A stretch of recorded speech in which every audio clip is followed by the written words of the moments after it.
Grace and peace to you in the name of our Lord and Savior Jesus Christ. It is good that we might be gathered here together this morning. This certainly is a day the Lord has made. Let us rejoice and be glad in it. I welcome you all to worship this morning as we have joined together, not only here in person, but also online, that together we have a hybrid community that is lifting up our voices in praise to God together today. Also, a special word of welcome, as you have just heard, to the members of the Winthrop Brass who are with us today. It is a great gift to have them with us, enhancing our worship this morning. And I hope you'll have a chance to speak with them, perhaps following the service, just to say thanks. I want to say a special word of welcome to all of those who are guests and visitors with us today. It is certainly a joy to share our worship of God together with you. I do hope that if you are finding Unity to be a place that God may be calling you as a church home, that you'll speak with me or someone sitting near you following the service as well, that we might follow up on any questions that you might have. You'll see in the announcements of the bulletin, we are also preparing for our next Connections class, which will happen beginning on November the 7th for those who are interested in learning more about our ministry together. On this second Sunday in October, we have several things that are new that are happening in our congregation together. Children's Sunday School began this morning in the park, an outdoor experience to give that a try, and I hope that all of our families were able to be a part of that. If not today, that you'll come and join as a part of that next week as well. Our high school Sunday school class began today as well, and also we had several of our adult Sunday school classes, again, adding new opportunities throughout our time together. And so I encourage you to see in the bulletin the many classes, small groups, other chances that you might have to be a part of growing in your faith throughout together this fall. Our Stephen Ministry Program, an opportunity for those who are particularly called to walk with those who find themselves in times of challenge or trouble. They are taking applications through this Friday if you'd like to be a part of providing that care and going through the training that's necessary to do so. So I hope that you'll find information in the bulletin about that as well.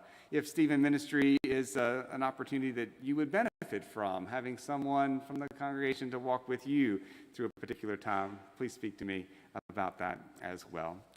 We do have coming up on Saturday the 23rd a unique and new opportunity for us to just gather together in fellowship, building on our times that we did family fun nights throughout the summer. So on Saturday, October the 23rd, we're hosting our first trunk or treat. It'll be out on the lawn, out in front of the sanctuary outside. We need a couple things. We need those of you who perhaps do not have children to agree to be those who would host a trunk, that you would allow folks to come by your car and collect candy from you. And so we need you to sign up for that. If there's a link in the bulletin, or you could speak with Katie or with Catherine to let them know that you're coming. They'd really like to have a list of all those who are going to be providing trunks for the trunk or treat by this Thursday. If you're not able to be here that day on the 23rd, you can certainly donate candy or other items and also spread the word. Families with children, I hope that you will share the word as well, that you'll both come to the event. You'll bring some friends and others who can come and be with you as well. In addition, because this month we are participating in the Sharing God's Bounty collection of food, we're asking those who come to Trunk or Treat to also bring non-perishable food items that we then pass on to the Fort Mill Care Center. It's an important piece of how we share the blessings that God has given us with those who find themselves in need. If you're not coming to Trunk or Treat and are a part of that offering of Sharing God's Bounty, you'll see the shelves are set up in the hallway, and that you can drop off your donations there throughout this month together. My friends, God is at work in our midst. We're excited to be gathered together for worship this morning. So let us continue our worship together.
morning. Please stand and join me this morning together in our call to worship. O Lord, satisfy us in the morning with your steadfast love, so that we may rejoice and be glad all our days. Let the favor of the Lord our God be upon us, and prosper for us the work of our hands.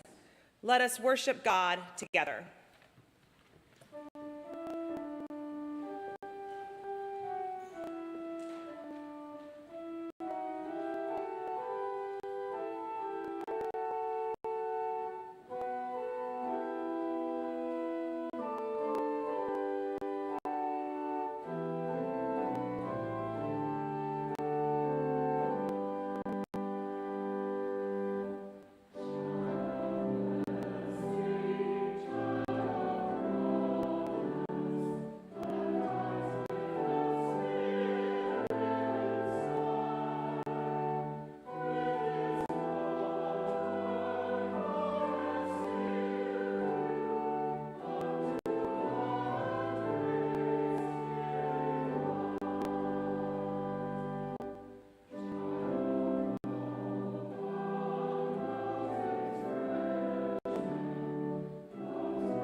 My friends, as we hear and experience the call of God upon our lives, the claim that God makes that we are indeed children of God, we also recognize the many ways in which we fall short, the many ways that we are not the people God has called and created us to be, either as individuals or together as the church. And yet the proof of God's amazing love is this: while we were yet sinners, Christ died for us. And therefore, with faith and confidence, we approach the throne of grace to receive help in this and every time of need. So let us come confessing our sins first together and then in silence. Let us pray. Gracious God, our sins are too heavy to carry, too real to hide, and too deep to undo. Forgive what our lips tremble to name, what our hearts can no longer bear, and what has become for us a consuming fire of judgment. Set us free from a past that we cannot change. Open us to a future in which we can be changed. And grant us grace to grow more and more in your likeness and image. Through Jesus Christ, the light of the world.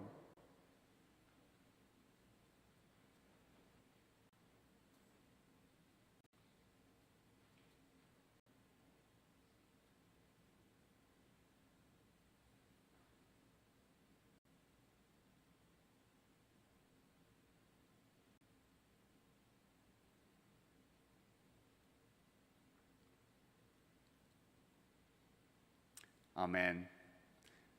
My friends, hear the good news. As people born of water and the Spirit, we've died to the old life, and a new life has begun. God's grace is poured out upon us day by day. Be thankful and live as one who has been raised to new life.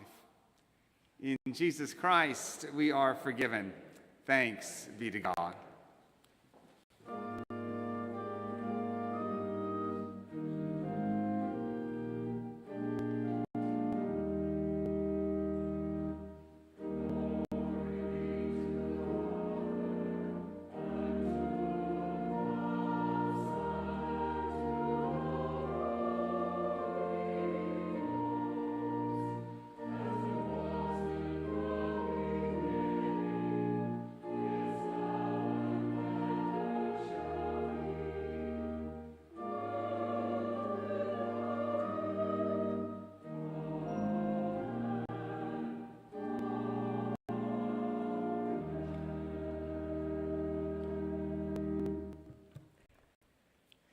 Our first scripture reading this morning comes from 2 Corinthians chapter 5, verses 16 through 18. From now on, therefore, we regard no one according to the flesh. Even though we once regarded Christ according to the flesh, we regard him thus no longer. Therefore, if anyone is in Christ, he is a new creation. The old has passed away. Behold, the new has come. This is the word of the Lord.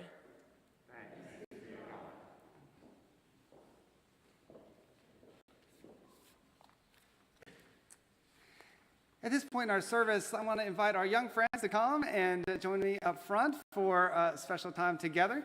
As some of you might have guessed, I forgot my microphone, my portable microphone in the office, and so I'm here at the pulpit for most of the announcements and things today, but I think I'll speak up loud enough so that our young friends can hear us and maybe those at home can hear as well as we gather down by the front. Let's try this one. Okay, great. Y'all come on.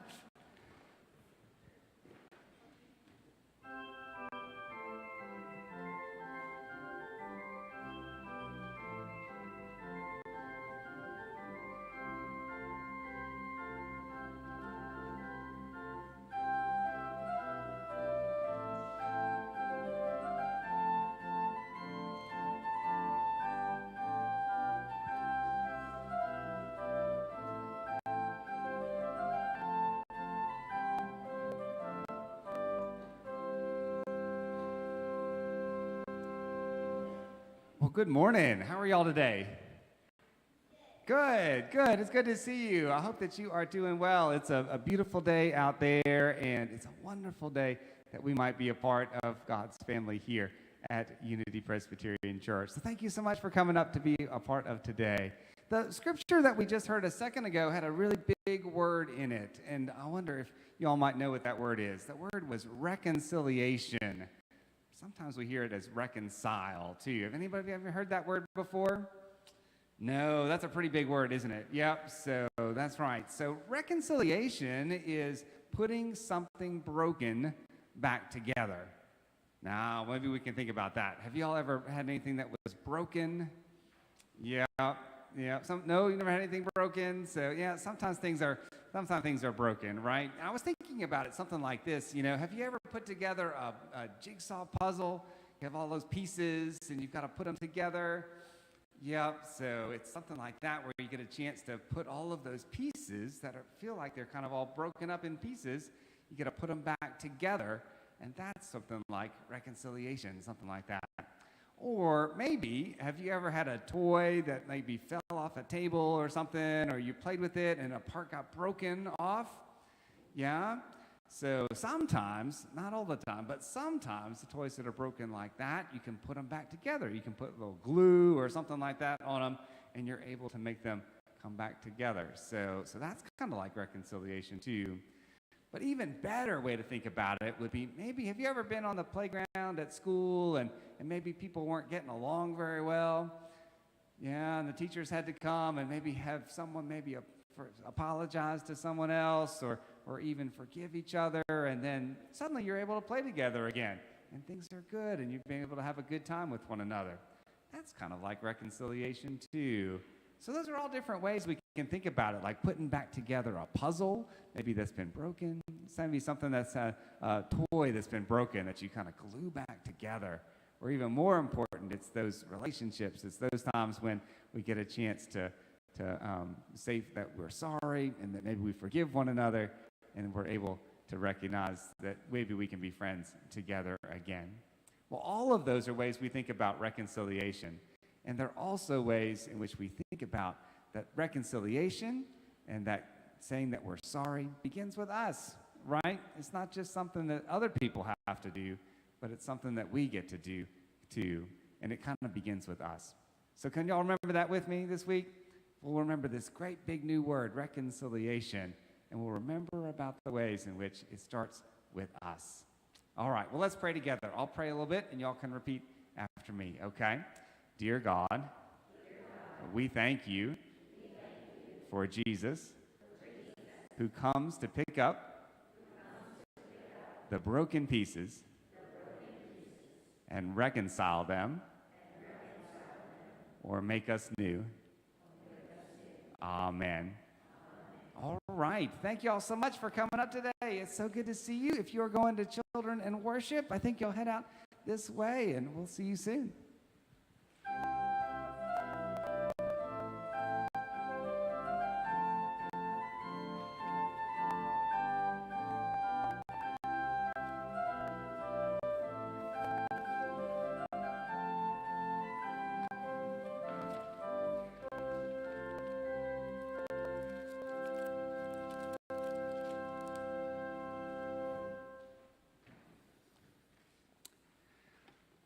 For our second scripture reading today, we made just a slight change from what we printed in the bulletin. The second reading comes from the prophet Isaiah, chapter 65, beginning with verse 17.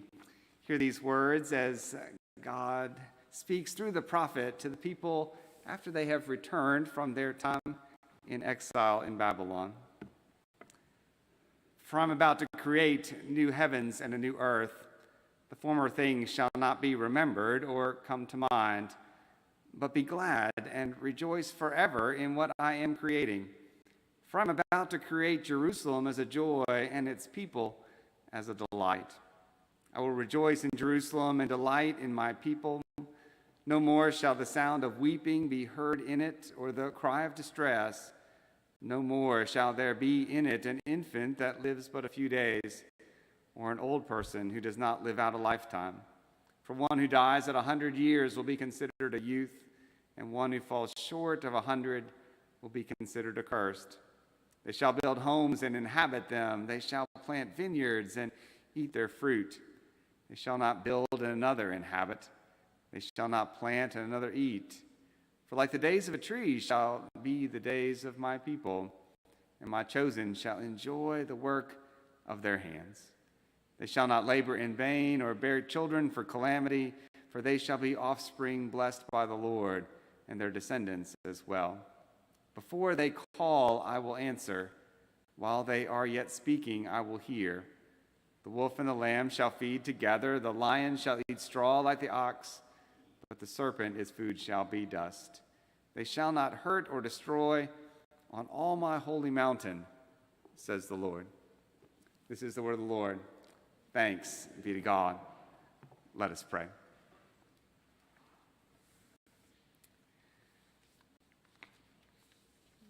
May the words of my mouth, meditations of all our hearts be acceptable in your sight, O Lord, for you are our rock and our Redeemer. Amen. This morning is the final week of a series of sermons on our congregation's annual vision of ministry for 2021 and 2022. If you're with us for the first time this morning, or just to remind you if you've been with us before, that vision is connections.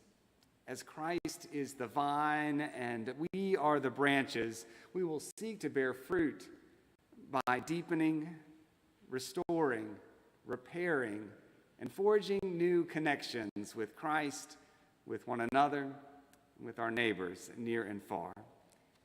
It's our hope that this vision will provide both inspiration and guidance for all of our ministry as a church together over this next year. We've began this series by looking at the guiding scripture for our vision. We discovered that our connections, that we are most intimately joined to Christ, to one another, and to our neighbors at the cross. Since then, we've been exploring the key verbs in the vision, the verbs of deepening and restoring, repairing. And this morning, we move on to the final verb, which is forging new. And to begin thinking about that together, I want to ask, do you remember the early days of the pandemic in which everything shifted so suddenly? Doctors, physician assistants, nurses, other medical staff were working nonstop. The supplies that they needed for themselves and their patients were in such short supply. But then it started in New York City. It spread to other places around the world. But every evening at 7 p.m., people would come to their balconies and their fire escapes, especially in areas near hospitals, and collectively they would applaud. They would bang pots and pans. They'd cheer for hospital workers. There was a connection between these neighbors in a time of great uncertainty and sacrifice. It was new. But as far as I can tell, it's not a practice that still happens today. When everything shifted so suddenly, others were stuck at home as activities and classes and events and meetings and sports and restaurants and concerts and more were all canceled or closed. Many people found themselves with unexpected free time. Some decided that they would use this newfound time to learn something new. Picking up a new language was a popular choice. New exercise routines certainly made the list. Knitting and crocheting, creating new gifts for family and friends, at least when it was possible to see them again. And as the grocery store shelves emptied of bread, even before we started wearing masks, everyone, it seemed, was learning to bake their own. First, all of this baking led to a flour shortage, and then yeast became hard to find. Finally, everyone shifted to making sourdough and starter from scratch. Even those who never quite made it that far seemed to find loaf pans in the back of their cabinets to make an insane amount of banana bread. Do you remember that? It was literally a new creation, right? But how many of us are still baking bread? Or knitting? Or exercising, or speaking that second language? It seems to be what happens with new things, right? The Christmas gifts that are such a joy on Christmas morning and maybe even make it into a child's bed that evening, but are soon thrown into the closet or the toy bin with all the others when something new is added. When the initial burst of interest or energy fades and we fall back into familiar patterns. Yes, when all that is new becomes familiar and established and old. It seems that the Corinthians had fallen back into familiar patterns as well. Paul had proclaimed this life-altering gospel of Christ's death and resurrection. These people, they believed it. They joined the church. They were on fire for Christ. And yet their first passion and the vision faded. They became beset by divisions and doubts. Life didn't look all that different and new anymore. So Paul reminds them, if anyone is in Christ, there's a new creation. Everything old has passed away. See, everything has become new. I want you to hear those words carefully because some translations turn that into a personal statement. Something like, if anyone is in Christ, he is a new creation, or she is a new creation. becomes just about me and Jesus. If Jesus gets into my heart, then I become new. But everything else pretty much stays the same. Now, it's certainly the case that individual salvation and transformation are a part of this verse, but it's only as a part of something bigger. If anyone is in Christ, there is a new creation. Christ's resurrection from the dead unleashes something bigger than just a new heart for you and for me. He unleashes a new world. Yes, the resurrection is the beginning of something transformative and new for the entire creation. Some of you may remember the Land of Narnia as it was created by C.S. Lewis in a series of books. For example, in The Lion, the Witch, and the Wardrobe, 4 English children discover this land of Narnia as they pass through a wardrobe in a large old country house to which they have been evacuated during the World War II bombings of London.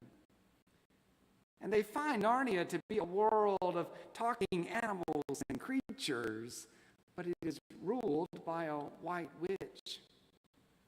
And the witch has cursed the land with perpetual winter in which Christmas never comes. Well, as the story continues, the lion Aslan returns to the land of Narnia. And when he does, the snow begins to melt. Father Christmas visits. He brings gifts. A new world is being born. In the story, there will still be betrayal, there will be sacrifice, there will be resurrection, and a final battle yet to come. But already, when Aslan appears in the land, the new world has been unleashed. That's what's happened with Christ's death and resurrection. That's the gospel that Paul is sharing with the Corinthians. The new creation is here. It's not a heavenly, someday we'll all have a perpetual worship service someday in the clouds. No, if anyone is in Christ, there's a new creation here and now. Everything old has passed away. See, everything has become new. That language is important as well. Everything has become new. Because we might be tempted to think that new things are never before seen or experienced.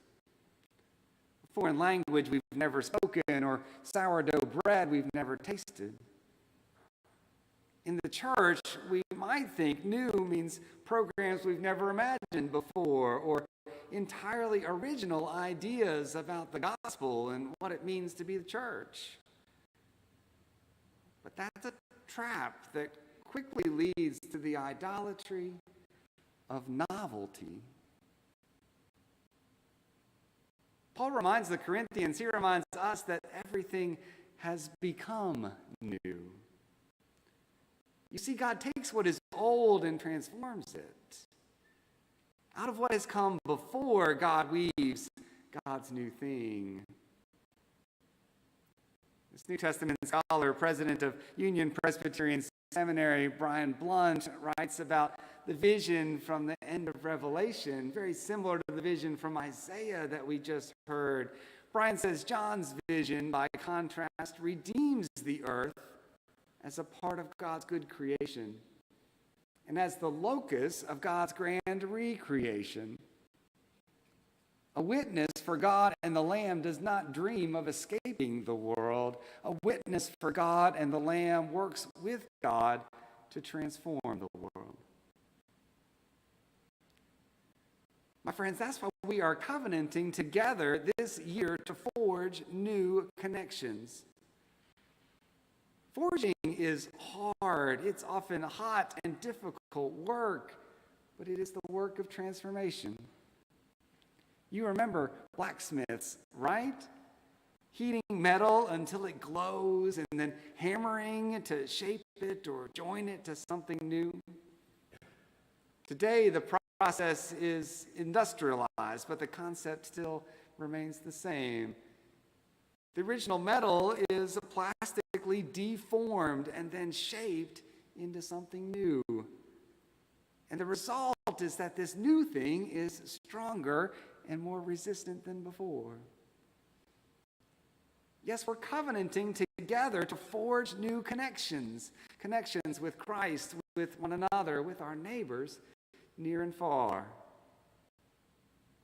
As someone still fairly new to this church and to this community, some of my goals this year are to continue to meet and get to know each of you. I'm also covenanting to meet and get to know the other pastors in our community. Yes, those will be new relationships, but I suspect, I pretty well know that I'm going to use some pretty old ways of beginning that process.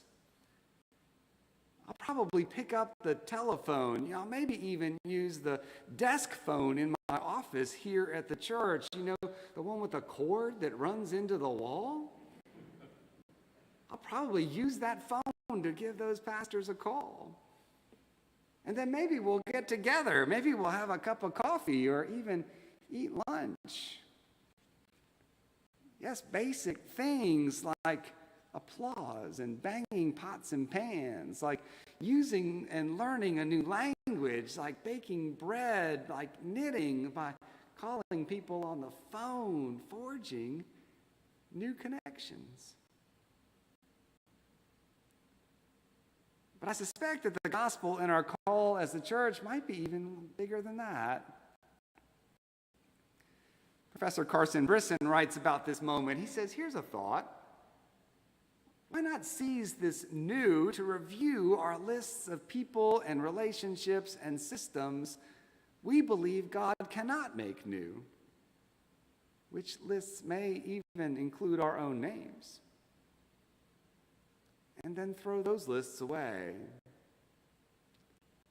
Why not begin new lists of what God is renewing in and through our lives, of what God will renew far beyond our knowing, our asking, our approving, and even our imagining? My friends, what's on your list? Looking back at the entire vision for our church, what connections with Christ, with one another, with our neighbors are on your list to deepen, to restore, to repair, and to forge new? Don't think too small. For if anyone is in Christ, there is a new creation. The old has passed away. See, everything has become new. Yes, my friends, this is cosmic work. And if we begin to do our small part, joining together as a church to act in ways beyond what we can do alone, we are part of God's grand transformation of this world. Recognizing the task this is, we begin remembering the words of 20th century American theologian Reinhold Niebuhr, who said, "Nothing that is worth doing can be achieved in our lifetime. Therefore, we must be saved by hope. Nothing that is true or beautiful or good makes any sense in its immediate context of history. Therefore, we must be saved by faith. Nothing we do, however virtuous, can be accomplished alone. Therefore, we must be saved by love. And no virtuous act is quite as virtuous from the standpoint of our friend or foe as it is from our standpoint. Therefore, we must be saved by the final form of love, which is forgiveness. Thanks be to God. Let us pray.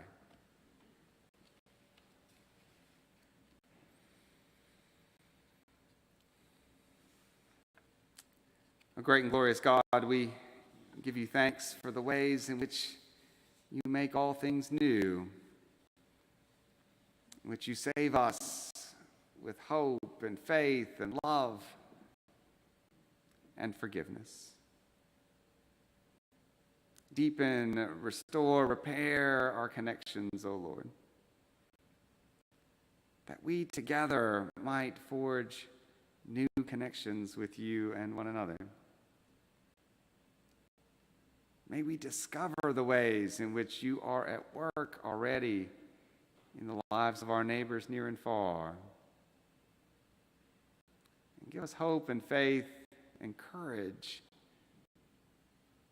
that we might be a part of all you are doing to transform this world. Lord, we do pray these things in the name of our Lord and Savior, Jesus Christ. Amen. My friends, in response to hearing Scripture read and proclaimed, may we stand and affirm what it is that we believe. Together we do so today using the words printed in the bulletin from a brief statement of faith. In life and in death, we belong to God. Through the grace of our Lord Jesus Christ, the love of God, the communion of the Holy Spirit, we trust in the one triune God, the Holy One of Israel, whom alone we worship and serve. In gratitude to God, empowered by the Spirit, we strive to serve Christ in our daily tasks and to live holy and joyful lives, even as we watch for God's new heaven and new earth, praying, "Come, Lord Jesus." With believers in every time and place, we rejoice that nothing in life or in death can separate us from the love of God in Christ Jesus our Lord. Glory be to the Father, and to the Son, and to the Holy Spirit. Amen. You may be seated.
Amen. Friends, as followers of Jesus, we are called to give ourselves for others, as Jesus has given himself for us. With gratitude for Christ's grace, we offer ourselves, our time, our talents, and our financial resources, our very lives to the Lord. In gratitude and thanksgiving, let us pray. O God of glorious power and wisdom, how can we number your countless gifts? Look upon our lives with favor and receive them as offerings to you. We know, O Lord, that you are at work transforming this world and making all things new. Therefore, we pray for peace among the nations, food for the hungry, justice for the poor, and a life of dignity for all people. We pray for new life in the church, for fresh energy in mission, faithfulness in ministry, and reconciliation in the body of Christ. We pray for the welfare of this community, for safe streets and homes, good schools and jobs, and the spirit of love among neighbors. We pray for the healing of all who suffer, comfort for the afflicted, hope for the despairing, strength for those who care for them. O God, in whom all things are possible, we commend these prayers to you and commit our lives to seek your will. Through Jesus Christ, our Savior, who taught us as we pray to pray together. Our Father, who art in heaven, hallowed be thy name. Thy kingdom come, thy will be done, on earth as it is in heaven. Give us this day our daily bread, and forgive us our debts as we forgive our debtors. And lead us not into temptation, but deliver us from evil. For thine is the kingdom, and the power, and the glory forever. Amen.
My friends, as our service of worship concludes, as we go out from this place, may our lives of worship and service begin anew.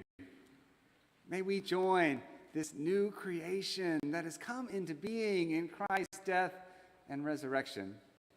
May we do our small part of connecting with Christ, with one another, and with our neighbors near and far, and see the transformative work that God is already doing in our midst. And may the grace of our Lord Jesus Christ, the love of God, the fellowship of the Holy Spirit be with us now and forevermore. Amen.